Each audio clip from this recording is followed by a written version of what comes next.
Davlatimiz rahbarining sanoat usulidagi intensiv mevali bog'lar barpo etish va eskirgan bog'larni yangilashni qo'llab-quvvatlash chora-tadbirlari to'g'risidagi 108-son farmoni qabul qilindi. Farmonga ko'ra 2026-2028 yillarda respublika bo'ylab 172 ming gektar maydonda zamonaviy sanoatlashgan intensiv bog'lar tashkil etish belgilandi. Bunda iqtisodiy jihatdan samarasiz va kam hosilli eski bog'lar to'liq yangilanadi.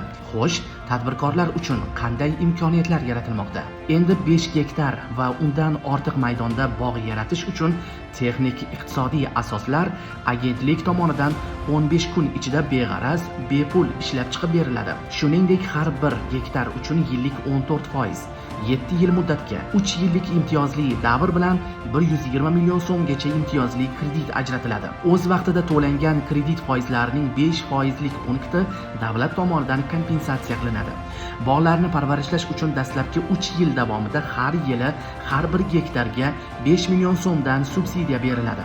Suv tejovchi texnologiya o'rnatilgan bog'larda quduq suvi uchun soliq stavkasi 5 yil davomida atigi 1 so'm etib belgilandi. Yangi bog'lar uchun yer solig'i stavkasi 5 yil muddatga 50% ga kamaytiriladi. Bundan tashqari, bog' yaratish ishlari kosmik monitoring va aerofotosuratlar yordamida nazorat qilib boriladi. Agar eskirgan bog' o'rnida 12 oy ichida yangi bog' barpo etilmasa, yer va suv soliqlari 3 baravar oshiriladi. 24 oydan keyin esa suv olish taqiqlanadi.